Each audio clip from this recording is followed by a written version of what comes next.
अस्सलाम वालेकुम नाज़रीन, प्रोग्राम अल-इस्लामी में खुश आमदीद और मैं हूँ आपका मेज़बान वलीद शेख। पाकिस्तान में कराची में आज के रोज़ एक और ख़बर जो गुज़िश्ता हफ़्ते से ये तो सूरत हाल चलती हुई आ ही रही थी, बट आज के रोज़ एक बार फिर कराची में टैंकर की ज़द में आकर एक और बच्चा जहाँ बहक हो गया है।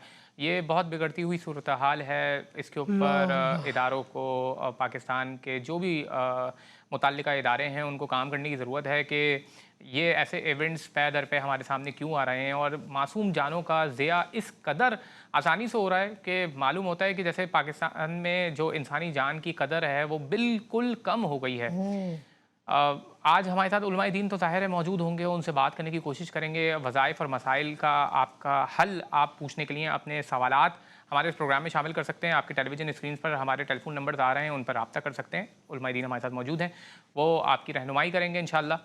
और इस तरीके से दीगर मसाइल भी हमारे माशरे में पै दर पे सामने आते जा रहे हैं और इस इतनी संगीन नेचर के आ रहे हैं कि हैरत होती है कि हमारे माशरे में जो एक इस्लामी माशरा है कि जिसके अंदर इत्तेहाद और भाईचारगी की जो फ़िज़ा है वो होनी चाहिए थी, मगर उसके बरक्स इतनी ज़्यादा एक संगीन किस्म की सूरत हाल भी आ रही है कि जिसके अंदर पंजाब पुलिस की स्पेशल ब्रांच की तरफ से एक रिपोर्ट शाया की गई कि जिसके अंदर बताया गया कि एक पूरा ग्रोह है मुनज़्ज़म तरीके से वो नौजवान लोगों को एक अजीब व गरीब अंदाज में तौहीन के आमेज़ जो कंटेंट के अंदर उसे उसे जो है वो इन्वॉल्व करके ट्रैप करके उसे उसके ख़िलाफ़ मुकदमात दर्ज करवाए जा रहे हैं और ऐसी पूरी साजिश चल रही है। इसके ऊपर पूरी पंजाब पुलिस की जो स्पेशल ब्रांच है उसने रिपोर्ट भी शाया की और पाकिस्तान का जो नेशनल ह्यूमन राइट्स कमीशन है उसकी तरफ से भी पूरी बाकायदा रिपोर्ट आई है और पूरी तहकीक के साथ उन्होंने इस बात को पूरी पाकिस्तानी कौम के सामने आया किया है कि किस तरह से तौहीन मज़हब के नाम पर झूठे मुकदमात नौजवानों के ख़िलाफ़ जो है वो चलाए जा रहे हैं, जिसके हवाले से पूरी पाकिस्तानी कौम को ज़ाहिर है इस हवाले से काम करने की ज़रूरत है ताकि कोई भी शख्स तौहीन मज़हब का ज़ाहिर है तौहीन मज़हब अगर कोई शख्स करता है तो उसके लिए कानून बाकायदा मौजूद है और उसके ख़िलाफ़ कानून अपनी लीगल पैरामीटर्स की के दायरे में रहते हुए ही एक्शन में आना चाहिए। बट इस बात को भी मेक श्योर करना चाहिए कि इस कानून यानी कोई गलत इस्तेमाल ना करे इस कानून को और कोई झूठा इल्ज़ाम जैसे कि नाउज़ुबिल्लाह हमारे मज़हब में तो इसकी बिल्कुल भी इजाज़त नहीं है कि आप किसी के ऊपर तोहमत बांधें और उस तोहमत के ज़रिए से उसके ख़िलाफ़ इस कानून का गलत इस्तेमाल करें जो कि एक मुक़द्दस कानून है, ज़ाहिर है जिसकी एक हैसियत बाकायदा उलमाए दीन ने उसको बाकायदा एंडोर्स किया है। तो इस कानून की जो हैसियत है उसको बरकरार रखने के लिए बहुत ज़्यादा ज़रूरी है कि हम इसके गलत इस्तेमाल को हर हालत में रोकें और ऐसे अनासर जो इसका गलत इस्तेमाल करके मासूम लोगों को फंसाना चाहते हैं उनके खिलाफ सख्त कानूनी कार्रवाई होनी चाहिए। अल्लामा साहब हमारे साथ मौजूद हैं, आपके वज़ाइफ और उनका हल जानने के लिए उनसे पूछेंगे। टेलीविज़न स्क्रीन पर आपके नंबर्स आ रहे हैं और जो आलिम दीन हमारे साथ मौजूद हैं, आप उन्हें 20 सालों से तकरीबन टेलीविज़न स्क्रीन पर देख रहे हैं और हमेशा आदत होती है कि हमें हमारे पास आते हैं और हमें वक्त देते हैं और आपके मसाइल आपको भी रहनुमाई जो है फ़राहम करते हैं। तो चलते हैं उनकी तारुफ़ की तरफ और आप इनका नाम अक्सर सुनते ही रहते हैं। मैं बात कर रहा हूँ सैयद मोहम्मद अली शाह साहब की। अस्सलाम वालेकुम। वालेकुम अस्सलाम। कैसे मिजाज हैं? आप खैरियत से? अल्हम्दुलिल्लाह। का इदारा भी चला रहे हैं नूरुल कुरान के नाम से, उसके मोहतमिम भी हैं और कुरान के हवाले से दीगर तालीमात की सब कुछ। और ये अब अल्लामा साहब मैं जब तक ये फ़ोन का जो एक सिलसिला है, कॉल्स का सिलसिला वो जारी होगा, हम कॉल्स भी आएंगी, तब तक मैं चाह रहा हूँ कि इस हवाले से ख़ास तौर पे कि ज़ाहिर है तौहीन मज़हब एक बहुत संगीन मसला है, मगर कोई शख्स अगर किसी के ऊपर झूठा तौहीन मज़हब का इल्ज़ाम लगाता है तो क्या दीन इस्लाम में इसकी इजाज़त मौजूद है? अल्लाह, हम नसे कती से कुरान से इसको साबित करते हैं ना। पहले देखें, फरमाया कुरान के अंदर जो अपने भाई के अंदर कोई ऐब मौजूद हो, यानी आप एक शख्स ने वो गुनाह किया भी है, हाँ। मगर शरीयत ये कह रही है कि शरीयत आपको इसकी इजाज़त नहीं देती आप उसकी पीठ के पीछे उसका वो फेल बुरा फेल बयान करें, इसको गीबत कहा गया। अच्छा। और फरमाया अल्लाह के नज़दीक ऐसा है जैसे अपने मुर्दार भाई का गोश्त खाना, यानी गीबत। और फरमाया अगर वो ऐब उसके अंदर नहीं है और आप फिर उस पर तोहमत लगाते तो फरमाया ये गिबत से भी बड़ा गुनाह है। अच्छा। यानी इसको बताया कि देखो अपने मुर्दार भाई का गोश्त खाना, तो हमारे अंदर याद रखें ये एक जैसे तौहीन मज़हब एक कानून है, तो कोई अल्लाह रसूल और हमारी जो मुक़द्दसात हैं उसके एहतराम करता है और कोई मुसलमान नहीं कर रहा, या कोई भी शख्स, और आप उस पर झूठा इल्जाम लगा रहे हैं, अल्लाह तो ये याद रखें ये एक किस्म का कुफ्र है, ये किस्म का एक तोहमत है। ये फरमाया अगर कोई शख्स किसी को वो कुफ्र में ना हो, वो ऐसे गुनाह में नहीं, और आप उस पर वो थोपते, फरमाया लौट के आप तक आएगा। अब आ जाए हम अखलाकियात पर, तो देखें ये इस्लाम से भी गद्दारी है। अच्छा, ये इस्लाम से भी बेवफाई है कि आप एक शख्स ने वो जुर्म किया ही नहीं, आप उस पर तोहमत लगा रहे हैं। तो जैसे नामूस रिसालत है, हुजूर की शान में गुस्ताखी, अहले बैत की शान में गुस्ताखी करना है, और एक शख्स ने नहीं की और आप उसको गुस्ताखे अहले बैत या गुस्ताखे रसूल कहें, तो इसका मतलब माज़अल्लाह आप उस पर तोहमत लगा रहे हो। किस कदर आप उस पर ये भयानक, यानी जो हुक्म उस पर आ रहा था, ये हुक्म आपकी तरफ पलट के आएगा। यानी ये तो इस्लाम से दुश्मनी हो गई। ये तो इस्लाम से लोगों को मतलब बेजार करना है। हम नाउजुबिल्लाह क्या ये साबित करना चाह रहे हैं कि लोग इतना ज्यादा तौहीन करने पर आमादा हो चुके हैं? अच्छा, नाउजुबिल्लाह। इसकी ना इसकी हम उसमें भी जाएंगे। प्लेन ये भी होता है, देखें हमारे यहाँ एक कानून है, जैसे ना तौहीन मजहब का 295C, तो ये भी हो सकता है कोई साजिश किसी तबके की आलमी तौर पर, या कि इसको उसको ख़त्म कराने के लिए ऐसा सिस्टम किया जाए, इस चीज़ को इतना फैला दिया जाए ताकि लोग उस कानून को देखें, यार ये तो झूठे मुकदमा बन रहे हैं। तो हमारे एक तो अदालत को भी चाहिए, थानों और उलमा को खास तौर पे इसमें बहुत उलमा को भी चाहिए इसमें बात करें। जैसे हम नामूस रिसालत पे कह रहे हैं, इस तरह अगर कोई गुस्ताखे रसूल नहीं है और उसको गुस्ताखे रसूल कहना, कोई गुस्ताखे अहले बैत नहीं है उसको गुस्ताखे, कोई गुस्ताखे कुरान नहीं है, अल्लाह माफ़ करे, आप अपनी ज़ाती बुग़्ज़ानात में या किसी साजिश के तहत आप उस पर ये इल्ज़ाम लगा रहे हैं, तो यकीन करें वो अल्लाह के भी दुश्मन है, रसूलुल्लाह के भी दुश्मन है, इस्लाम के भी दुश्मन है, पाकिस्तान के हम सबको मिलकर, उलमा को भी, मजहबी तबके भी, ऐसे शख्स का लाजमी है वो सद्देबाब करना चाहिए। और हुकूमत वक्त से भी मैं कहूँगा 295C जो है अभी तक पाकिस्तान में इम्प्लीमेंट नहीं हुआ, जो जिन पे वाकई उनको सज़ा भी होनी चाहिए। 295C पे अभी तक किसी को सज़ा ही नहीं हुई। तो अगर हमारी ज़रा हुक्मरान इस पर भी थोड़ा तवज्जो दें, आला अदलिया, कि जिनका वाकई जुर्म साबित हो चुका है, इतराफ़ भी कर चुके हैं, तो कम से कम किसी को सजा भी दें ताकि इस पे इम्प्लीमेंट भी होना चाहिए। बिल्कुल बिल्कुल, और अदालती इस हालत से कार्रवाई भी होनी आइन चाहिए और कानून पे अमल होना चाहिए। जो इस ज़ाहिर है जो इस संगीन जुर्म का मुर्तकिब है उसको तो ज़ाहिर है फिर सज़ा, बट यहाँ पर बात यह है कि इसका गलत इस्तेमाल करने वाले नाउजुबिल्लाह, हम तो इसका इस्लाम से ताल्लुक नहीं है। बिल्कुल, देखिए ये ऐसे लोग मुसलमान कहलाने के भी हकदार नहीं कि कोई गुस्ताखे रसूल नहीं है मैं उसको गुस्ताखे रसूल, अल्लाहु अकबर, कोई मुसलमान है आप तो हाथ कांप रहे हैं कि इस उसको तरीके इस्लाम से से खारिज कर रहे हैं ना, कुरान की तौहीन उस पर लगा रहे हैं। तो ये मैं समझता हूँ ऐसे लोग, उनको फौरन हुकूमत को भी चाहिए कि ठेरे में लाए, उनको किरार वाकई सजा देनी चाहिए।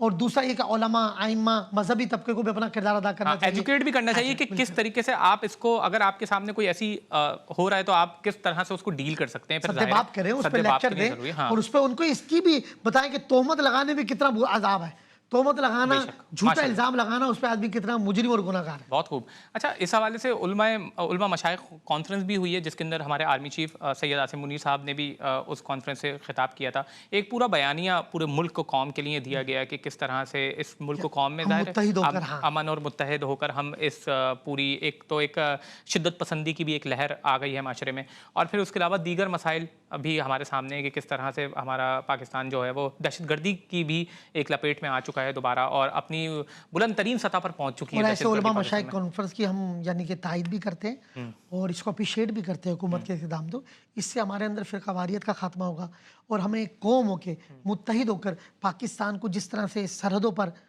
मशरक़ी सरहदों पर और अंदरूनी साजिशें हो रही हैं या बैरूनी जो नज़रें पाकिस्तान पर जमाया हुआ, हमारा दुश्मन बॉर्डर पर भारत है आपके सामने, अफ़गानिस्तान के साथ हमारे मामला चल रहे हैं, तो हमें चाहिए कि बहैसियत कौम हम मुत्तहिद हों, क्योंकि पाकिस्तान इस्लाम के नाम पे बना है। तो हमें मिलकर अपने वतन की, अपने इस्लाम की और अपने इदारों की माशाल्लाह अफवाज पाकिस्तान को खराज तहसीन पेश करते हैं। सही बात है, उनका एक किरदार है इस वक्त मुल्क में अमन अमान के लिए, सरहद पर, और इस पाकिस्तान की इज़्ज़त और वक़ार का सबब आपके सामने अफवाज पाकिस्तान, हमारे सामने इसके सारे इदारे हैं, हम उनको सलाम पेश करते हैं। आर्मी चीफ साहब को भी माशाल्लाह उनको मुबारकबाद भी देते हैं जब वो चीफ ऑफ डिफेंस बने, फिर माशाल्लाह उनको मुल्क को मिल्लत की मज़ीद खिदमत करने की ताकत अता फरमाए। आमीन। नाज़रीन, एक छोटा सा ब्रेक लेते हैं, ब्रेक के बाद दोबारा हाजिर होते हैं और अल्लामा साहब से मज़ीद जानने की कोशिश करते हैं।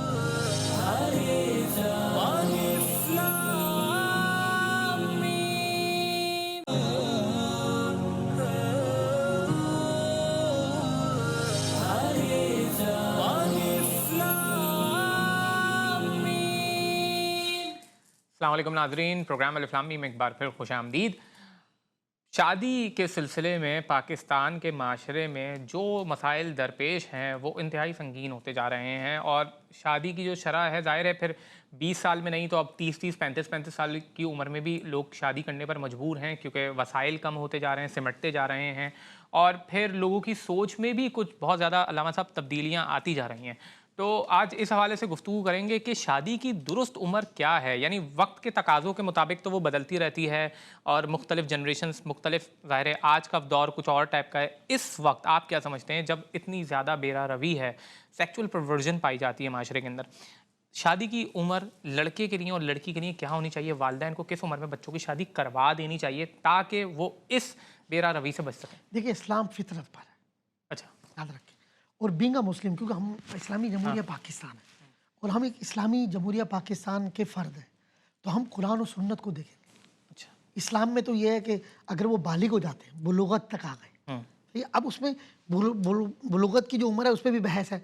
कोई जल्दी बालिग, उस वक्त लड़की जल्दी बालिग हो जाती थी, आज एक वक्त है। तो जब वो बालिग हो जाए उन पे जिम्मे, यानी लड़का और लड़की बालिग हो जाए। अब हम इस पे आएंगे। अब इस दौर के मुताबिक क्या है कि वसाइल मर्द पर क्या है, मर्द पर, क्योंकि लेडीज खातून के नानो नफका भी है। हाँ। अब मर्द इस काबिल तो हो लड़का कि क्या वो अपना घर चला सकता है, ये वो माँ बाप पे रहते हुए शादी कर ले। अगर मसला ये होता है जब माँ बाप पे रहते हुए शादी करता है तो बीवी फिर उसके घर की नौकरानी होती है, क्योंकि माँ बाप कमा रहे हैं। सही है। तो ये इन चीज़ों को देखते हुए मैं समझता हूँ कि देखिए, बीइंग अ मुस्लिम, हमारे यहाँ 18 तारीख, जो 18 साल की जो उम्र मुकर्रर की गई है, ये इस्लामी नदियाती कौंसिल भी इस पे बैठी है। अच्छा। तो अब इसमें ये कि अगर, क्योंकि जिससे आज तलाक कोर्ट के अंदर सबसे ज़्यादा केस आप मालूमात लें तमाम कोर्ट में दूसरे तलाक के। पर्सन में तलाक के। वजह क्या है? कम उम्र में लड़की की अगर शादी हो रही है, उसको शऊर ही नहीं है, वो कानों की कच्ची हो जाती है, तालीम की भी कमी है। तो मैं समझता हूँ माँ बाप को भी चाहिए और माशरे को भी कि आप बच्चों में शऊर बेदार, नहीं, अब वो अपने घर को संभाल सकते हो। देखें, अब बाद औक़ात ऐसा भी है, 22 साल का शख्स है, वो बिल्कुल बेरोजगार है, कमा ही नहीं रहा, आप क्या करेंगे? अच्छा, अगर बेरोजगार है फॉर एग्जांपल, उसको वो कमाता वगैरह नहीं है, तो मगर उसकी जो ज़ौजा की ज़रूरत है वो तो ख़त्म नहीं हो जाती ना, वो तो फिर भी बरकरार है। अब मसला ये कि अगर उसकी शादी नहीं होगी तो वो माशरे में तो फिर गंद फैलाएगा। मैं आप सही फरमा रहे हैं, लेकिन सर शरीयत ने नानो नफका किस पे रखा है? मर्द पे रखा है ना, शौहर पे रखा है। शोर पे रखा है सर। कम अज़ ज़ाहिरी असबाब तो होंगे। मैं या आप अपनी बेटी को रुखसत करेंगे, हम उसी को सोचे ना। हम क्या सोचेंगे यार, उसका घर हो, कम से कम इज्जत की मैं रोटी इस तो हैसियत खिला। में पूछ रहा हूँ कि क्या वालिदैन का जो वालिदैन की जो जिम्मेदारी है उसमें से एक जिम्मेदारी ज़ाहिर है ये है कि बच्चों की बलोगत की उम्र में शादी करवा देना। वो बलोगत की उम्र आज आप क्या समझते हैं क्या है लड़की की और लड़के की? अब इसमें याद रखें कि अगर बलूगत की उम्र हो जाए और शादी के वो अहल हैं और माँ बाप ताखीर कर रहे हैं, हाँ। ताखीर करते हैं, और अगर वो कोई गुनाह करते हैं कुदरत, तो वो माँ बाप इसमें गुनाहगार होंगे। सही है। तो हमारे पाकिस्तान कानून में तो 18 तारीख, जो काजी जब जाएगा तो उसके बाद निकाह रजिस्टर्ड होने की डेट है सर 18 तारीख। और 18 से 18 ज़ाहिर है वो साल, पहले करेगा तो फिर 18 कानूनन साल। जुर्म। तो अब आप इसको समझ ले, तो मैं समझता हूँ कानून को भी फॉलो करना चाहिए। और सही बात है, 18 साल में छोड़, यानी आप ये कह रहे हैं 18 साल की उम्र में कम चलें, कुछ भी है माशरे के तकाज़ों को पूरा करते हुए और जो माशरे में मसाइल हो अगर गए लड़की में इतना शऊर है कि वो 18 साल से Financial- कम, देखिए निकाह तो हो जाएगा, शरीयत में तो निकाह हो जाएगा, शरीयत में कानूनन आपका रजिस्टर नहीं हो सकता। अच्छा। अगर लड़की में शऊर है, बेदार है, देखिए लड़की आजकल आपके सामने 8वीं 7वीं क्लास की बच्ची स्कूल से बाहर है सर। तो जब ये हालात हो जाए तो माँ बाप क्या करें? यानी एक तो बात ये हो गई कि एक तो वालिदैन का जो ये रुझान है कि बच्चा पहले 30 साल की उम्र तक हो जाए या लड़की 25-30 साल की हो जाए, तो ये तब बिल्कुल उसकी गलत, ये बिल्कुल गलत बिल्कुल है। गलत। 18 साल की उम्र से ही उसका बंदोबस्त करना चाहिए। अगर वो है, रिश्ते देखो देखना शऊर है, अपना घर चला सकती है तो कर देना चाहिए निकाह। और लड़का भी कर सकता है, उसके अंदर एबिलिटी है। देखिए ये कोई भी जिम्मेदार आपको ये बिठाया गया तो हमें यहाँ इदारा देखेगा कि वली शेख साहब इस जिम्मेदारी को निभा सकते हैं। तो आपने और मैंने बिगम वालिदैन सरपरस्त खानदान के ये भी देखना है कि यार हम ये जिम्मेदारी अदा भी कर सकेंगे या नहीं। सही है। आप देखें ना, प्लेन चला रहे हैं तो आप कैप्टन को क्या करते हैं? यानी अगर वालिदैन को ये बात पता चल जाए कि जो रिश्ता मुनासिब है और लड़का भी जिम्मेदार है और लड़की की उम्र भी फॉर एग्जांपल 20-22 साल है और लड़की की उम्र 18 साल है, तो ये और अगर बालिग उनको होकर वो करवा देना तकाजा कर दे तो माँ बाप पर है कि उनकी शादी करें। अच्छा, अगर वो आपको पता है गुनाह में खदशा हो, ठीक है। बच्ची आपके सामने, मेरे ना तीसरे चौथे कॉल आ रही थी, शाह साहब वो लड़की जो है ना स्कूल गई थी, चली गई, बाजार चली गई थी भाग। अब थाने में जाते हैं, वो अगवा नहीं होती, पता चलता है वो रजामंदी से गई है। घर का तशद्दुद भी, खुदा अपनी बच्चियों की तरबियत करें। तशद्दुद ना करें, उनकी तरबियत करें, और ये तरबियत देखें माँ बाप करेंगे, घर का माहौल करेगा।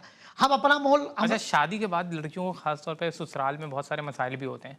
ऐसी सूरत हाल अगर हो जाए कि बहुत ज़्यादा मसाइल का शिकार है और वो अपनी तरफ से एफर्ट कर भी रही हो, उसके बावजूद मामलात बेहतर ना हो रहे हों, तो उस सूरत में कोई वजीफ़ा? बिल्कुल बिल्कुल सर, हमारी ऐसी बहनों और ये हो रहा है सर, आपके सामने बच्ची है, उनको इज्जत नहीं मिल रही। आज हर तीसरा चौथा शख्स ये कॉल करता है, मेरी बेटी की खान घर में से शोहर मुंह नहीं लगाता, घर में उसकी इज्जत नहीं है, वो बेचारी जितनी भी कर ले। अब मैं एक तो पहला ये पैगाम दूंगा, यार हम ये क्यों नहीं सोचते, जो हम अपनी माँ बहन बेटी को इज्जत देते हैं, जो हमारे निकाह में वो भी तो किसी की बहन है, वो भी तो किसी की बेटी है। अगर हम औलाद वाले तो वो किसी की माँ है। तो आपको उस लड़की को ऐसी खातून को चाहिए जो शादी के बाद अगर उसकी इज्जत नहीं है, रिस्पेक्ट नहीं है, वो चाहती है मेरी इज्जत हो। मेरी गुजारिश है, जोहर से लेकर असर के दरमियान छोटी सी सूरत है, सूरतुल फतह, रोजाना एक बार तिलावत करे, पानी पे दम करके पी ले, घर वालों को भी पिला दे, शोहर को, और इस नीयत से पढ़ें कि अल्लाह मुझे अज़वाजी ज़िंदगी में इज्जत का मकाम अता फरमाए। ये मेरा तजर्बा है सर, ये पढ़ेंगी इंशाल्लाह चंद ही दिनों में इसमें बदलाव देखेंगी। अपना रवैया भी अच्छा करें, मीठे बोल और सब्र शुक्र दरगुजर से काम लें, क्योंकि पहला दूसरा साल बनता है रिश्ते को जमाने के लिए सर। हम पहले ही साल से आ जाते हैं तो एक दूसरे की नफ्सियात को समझें। साल 2 साल लगते हैं, तो रिश्तों को कायम भी रखें। बड़ा काम होता है रिश्ते को लेके चलना, तोड़ना तो 2 मिनट का काम है सर, रिश्तों को निभाना चाहिए। ठीक है। अच्छा, एक और ये भी है कि निकाह हुआ है लड़के और लड़की का, बट 2-3 साल गुजर जाते हैं, रुखसती नहीं हो पाती, लड़का कमा भी रहा है, उसके बावजूद ससुराल की तरफ से, ख़ुद घर वालों की तरफ से कुछ ऐसे मसाइल वो क्या क्रिएट कर देते हैं या ऐसी कंडीशंस रख देते हैं कि उनको पूरा करते करते जो लोग हैं, ख़ासतौर पे मर्द जो है वो उसकी उम्र जा रही होती है, लड़की की भी उम्र जा रही होती है। क्या ये रवैया दुरुस्त है? इसके लिए कोई वजीफ़ा? नहीं, बिल्कुल रवैया गलत है। अगर वो, मैं समझता हूँ कि जैसे हमने कहा किसी की नहीं हो रही, वो क्या वजीफ़ा पड़ेगा? बलूगत हो जाए तो लाजिम है माँ बाप पे उनकी शादी करें, अगर वो तकाजा कर जाए। निकाह हो जाए, रुखसती नहीं हो रही? हाँ, बड़ा प्यारा सवाल है ये।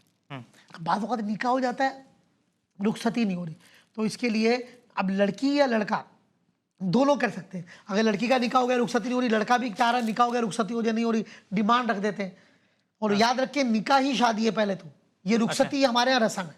अच्छा, निकाह अब वो उसकी बीवी हो चुकी है, वो उसका शौहर है। अच्छा, अब यहाँ नानो नफका निकाह के बाद शुरू भी हो जाएगा हुजूर, घर वालों के जिम्मे नहीं, याद रखिएगा। अच्छा। निकाह के बाद क्यों ख्याल मगर वो घर पे ही नहीं भेज रहे तो अब रस्म हो गया, हाँ, कि रुखसती नहीं हो रही। तो अब इसके लिए बेहतरीन वजीफा है, अगर ये चाहते हैं कि ये रुकावट खत्म हो, अगर लड़का भी और लड़की भी अपना मामूल बनाए, सूरज निकलते वक्त और सूरज गुरूब होते वक्त दुरूद तुनज्जीना, मेरा ये जिसको मैंने बताया उसने कहा शाह साहब चंद ही हफ्तों में अल्लाह ने असबाब बना दिए।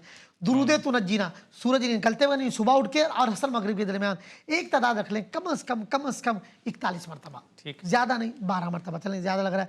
इसको दुरूद तुनज्जीना को मामूल बनाएं, चंद ही हफ्तों में, चंद दिनों में देखेंगे अल्लाह ताला असबाब पैदा कर देगा। अच्छा, अब निकाह भी हो गया, रुखसती भी हो गई, 2-3 साल गुजर गए, औलाद नहीं हो रही, तो इस सूरत में कोई वजीफ़ा? अब इसमें पहला तो मैं कहूँगा, हम लोग जितने नाज़रीन सामीन हमें सुन रहे हैं, देख रहे हैं, कि पहले मेडिकल चेकअप भी कराएं। हम लोग शर्माते हैं।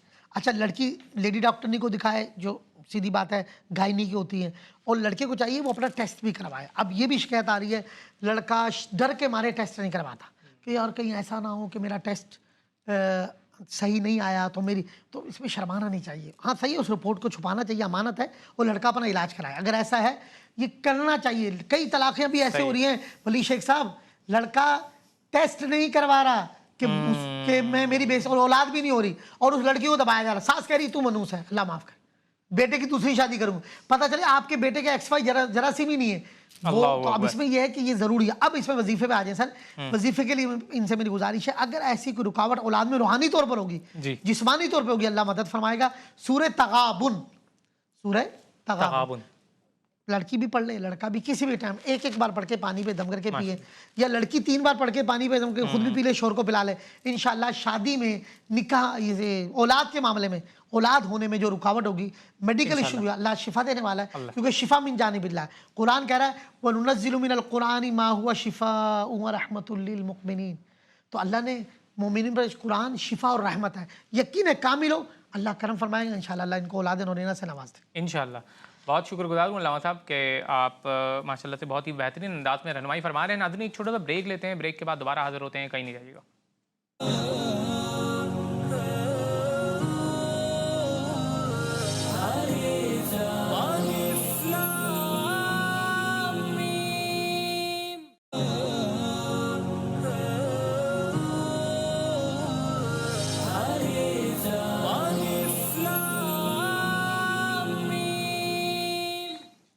अस्सलाम वालेकुम नाज़रीन, प्रोग्राम में एक बार फिर खुशामदीद। दीन इस्लाम ने शादी को आसान बनाया था और तलाक को मुश्किल, लेकिन हम यहाँ पर ये देखते हैं कि हमारे माशरे ने बिल्कुल इसको अपोजिट कर दिया है।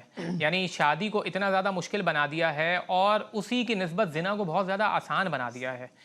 शादी जो सिर्फ एक निकाह का नाम थी और एक रिलीजियस इवेंट थी, हमने उसको एक कमर्शियल इवेंट में कन्वर्ट कर दिया और उसके अंदर वो तमाम काम शामिल कर दिए जो हमारे दीन इस्लाम की रूह से बिल्कुल भी जायज़ नहीं है। यानी गाना बजाना, दिखावा, रियाकारी और इसी तरीके से अपनी माल की और अपनी जो भी गाड़ी है वगैरह, इन सारी चीज़ों की प्रोजेक्शन करने के लिए एक वसीला बना लिया है हमने शादी के इवेंट को। हालांकि ये तो एक मजहबी इवेंट था। अल्लामा साहब, शादी के अखराजात के ऊपर जो हमारे माशरे में किया जा रहा है और जिसकी वजह से शादी बहुत ज़्यादा मुश्किल हो गई है, क्या आपको लगता है दीन इस्लाम की रूह से ये तमाम चीज़ें जायज़ हैं जो हम करते हैं शादी के नाम पर? अल्लाह आपने बड़ा प्यारा जुमला कहा है कि इस्लाम ने निकाह का हुक्म दिया था, हमने निकाह को मुश्किल और जिना को आसान कर दिया। तो ये हमारी हजरत जहाँ क़यामत की निशानियों में से फितर और फसाद बढ़ जाएगा, वहाँ ये भी आप देखें शादी मुश्किल नहीं, मुश्किल तरीन हो गई है। भाई आप कर्जदार क्यों हो रहे हैं? कर्जा लेके शादी की जा रही है। दिखावा इतना आम हो गया, लमान व लफीद आपके सामने सर। अच्छा फिर इस यानी शोशा हजरत उसने मार दिया है।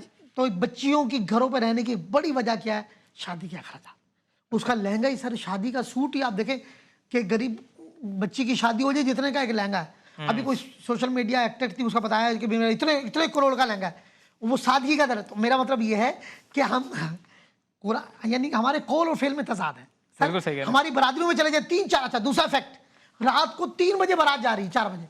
अब इसमें आप नाराज, मैं पंजाब गवर्नमेंट को अप्रिशिएट करूंगा, वन डिश वहां पे। दूसरा वक्त का तय्युन भी होना चाहिए। रात का मुकर्रर है सर, 10 बजे के बाद खत्म। तो आप ये सिंध गवर्नमेंट क्यों ही नहीं लेके आ रही? अच्छा तीसरा, वहाँ कारोबार सुबह शुरू हो जाता है, हमारे उठते ही दोपहर को है।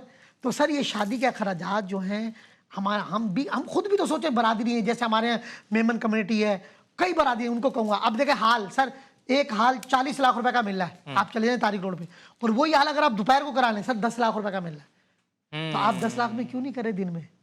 रात को 40 दिन में करना ममनू है क्या शादी? कोई हाँ दोपहर को कर ले, दिन में करें, अखराजात आधे हो जाएंगे। इंसल्ट है, कौन आएगा? यानी हमें शादी को हमने आपने दिखावा बना लिया सर, रियाकारी। आपको पता है इसको शिरके असगर कहा गया है। रियाकारी को, दिखावे को? क्या अगर आप लोगों को दिखाने के लिए करें ना, ये तो एक इस्लामी रस्म है ना, निकाह शादी एक इस्लामी अमल है, आपने इसको क्या कर दिया? फिर हमारे आलमान वलफीद अखराजात सर इतने, और शादी अब होती है 15 दिन की शादी। बोला यार मेरे खानदान में ना शादी शुरू हो गई है, अब 15 दिन तक मैं, अब ऐसा लगता है पूरी कौम को कुछ और करने के लिए है, शादी है 15 दिन तक वो खाने बना रहा है बेचारा। अब आप देखो मेहमान आ रहे हैं, उसने शादी की तैयारी, अच्छा वो शादी की तैयारी करेगा या आपकी मेहमान नवाजी में लगा रहेगा? फिर वो लड़की को देखें, रात को बारात है और वो बेचारी 9 बजे 10 बजे आके पार्लर बैठ गई। अब मुझे बताएं, वो रात को सोई नहीं है, 9-10 बजे पार्लर बैठ गई है इस झगड़ों की वजह। अब वो रुखसती हो रही है, लड़की में जान ही नहीं है। अब मुझे बताया, अब वो वहाँ जा रही, बोला जी उसका मुंह उतरा हुआ था। भाई उसका मुंह ही उतरा हुआ था, वो रात जागी नहीं थी, सुबह 10 बजे से पार्लर गई हुई है, वो मुस्कुराई नहीं है, बोला तलाक हो गई, सास को सलाम नहीं किया मुस्कुरा के। अब हमारे यहाँ इतनी तो अच्छा जाहिर है, इसी तरह लड़के दूल्हा है वो सोया ही नहीं है सर। अब तो दूल्हा के भी मेकअप होते हैं। हाँ दूल्हा के भी मेकअप होते हैं। चलिए जीनत अगर अच्छी है इसमें कोई हर्ज नहीं। जब लड़की बन सवर सकती हैं तो इसमें मर्द को क्या मसला है? पर्दे में रहकर लड़की बन सवर रही है, जीनत है तो अच्छी। उपटन में जो बिठाया जाता था वो यही ना, लड़की अपने शौहर के लिए तैयार हो, ये तो देखो इसमें अजर व सवाब है। अगर लड़के को भी चाहिए दुल्हन परी चाहिए और लड़का ऐसा होगा कि 12 बजे में मुंह पे, भाई तुम गुटखा पान छोड़ दो ना, तुम्हारा यानी उसके मुंह से बदबू आ रही थी, दांत उसके काले हो रहे होते हैं और उसको परी चाहिए होती है, तो भाई अपने आप को भी बनाओ संवार में रखें। इस्लामी तालीमात के मुताबिक कितने रुपए का खर्चा होना चाहिए? टोटल अखराजात शादी के कितने होने चाहिए? आपको पता है कि ये खाने की दावत लड़की पे तो है ही नहीं। अच्छा लड़की पे है? निकाह मस्जिद में होता था, छुआरे लड़के वाले तकसीम करते थे। अच्छा निकाह मस्जिद में होता था, छुआरे लड़के वाले, और मौलवी साहब को भी पैसे लड़के वाले देते थे।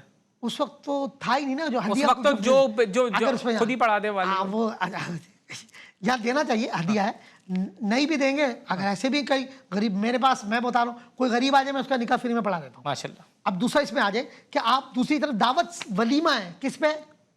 लड़के पे है, और वो भी अपने करीब के रिश्तेदारों पे। लड़की पे तो दावत ही नहीं है। अच्छा ये जो पूरा का पूरा हम एक पूरा कबीला बुला लेते हैं जिसके अंदर 500 हजार लोगों को इंक्लूड कर देते हैं शादी के इवेंट्स में, ये कौन सी रिवायत है? क्या इस्लामी रिवायत है कोई? और फिर सर इसमें देखें, पहली बात बिल्कुल गलत है।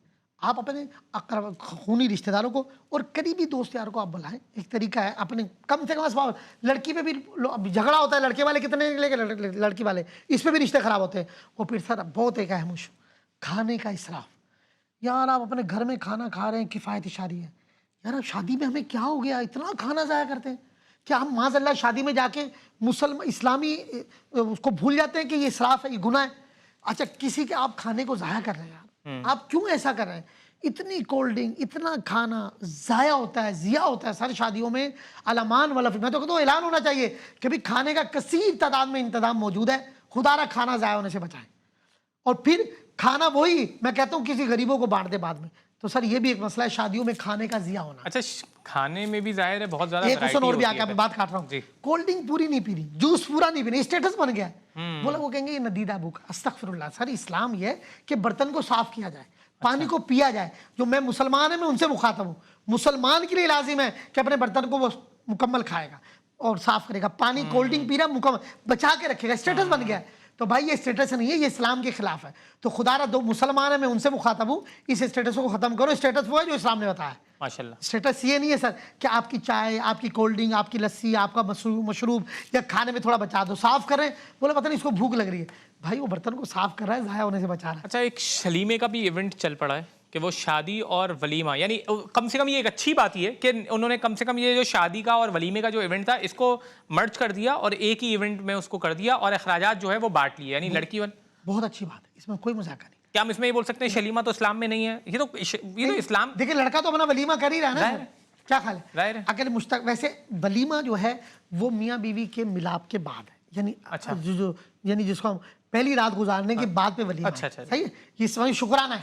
सही है। अगर मैं उस पर जाऊंगा तो अब ये तो पहले ही कर लेते हैं, तो इसलिए बात की सुन्नत ये है, फिर उसको चाहिए अगले रुखसती पहले हो जाए, उसको चाहिए दावत निकाह पहले हो जाए। हाँ निकाह पहले हो जाए, निकाह के बाद रुखसती, निकाह के साथ ही रुखसती हो जाए और फिर साथ जो ससुराल जो लड़की वाले और लड़के वाले दोनों एक ही इवेंट। नहीं फिर ये भी होता है, आप एक इवेंट कर लें और बाद में आप वलीमा घर वालों की दावत रख लें। लड़की के घर वाले अपने घर वालों का वो वलीमे की तकरीब रख लें। उसमें जरूरी है कि आप सबको बुलाएं। सही है कि ना? अच्छा ये भी है कि पूरे साल में जिससे आपकी मुलाकात नहीं होती, सालों साल जिनसे मुलाकात नहीं होती, आप उनको बुलाने के लिए अपने आप को कर्जे में डुबो रहे हैं ताकि उन लोगों को बुला सकें। भाई अब तो ये भी है, कोई ताल्लुक 10 कार्ड आपके, आप अपने दोस्तों को दे देना, 20 कार्ड आपके अपने दोस्त। देखिए अगर इस नीयत से कि आप खाना अच्छा खिला रहे हैं तो आप कोई हर्ज नहीं, लेकिन जिनको अल्लाह ने, ये तो नीयत होती नहीं है। हाँ ये तो ऑनेस्टली अब तो वीआईपीज को बुलाने का कल्चर है सर। अपनी शादी से रोब डालना है, बड़े बड़े डीएसपी को बुलाएंगे, एसपी को, बाद अफसरान को, बाद सियासी दिखाना कि मेरे ताल्लुकात क्या है। भले वो मिन्नत दे के बुला रहा, पेट्रोल डाल के बुला रहा हूँ, बेचारा पैसे दे के यानी ताल्लुकात भी दिखाना, ये भी आज एक रस्म बन गई। शादी पे, खानदान पे, अहले मोहल्ला पे अपना रोब डालना, देखो मेरे ताल्लुकात कैसे हैं। उसको बेचारे इलाके का एसएचओ नहीं जानता होगा, लेकिन उसने शादी पे शशके दिखाने। कोई अल्लाह माफ़ करे, यानी शादी जो एक मजहबी इवेंट था, हमने उसको दिखावे का, रियाकारी का, जो रसूल अकरम सल्लल्लाहु अलैहि वसल्लम की हदीस के मुताबिक शिरक है, यानी उसको नाउज़ुबिल्लाह शिरक का इवेंट बना दिया है हमने।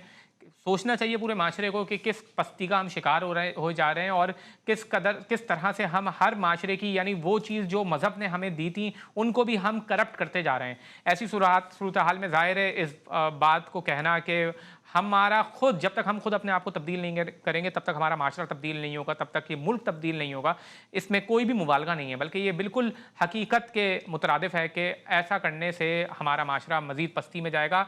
अगर हमें अपने माशरे को बदलना है तो सबसे पहले अपनी रसूमात, अपना माइंड सेट बदलना होगा, तब जाकर हम माशरे को भी बेहतर कर सकें। नाज़रीन फिर किसी नए मौजू के साथ आपके सामने हाजिर होंगे, तब तक के लिए अपने मेज़बान वली से को दीजिए इजाज़त।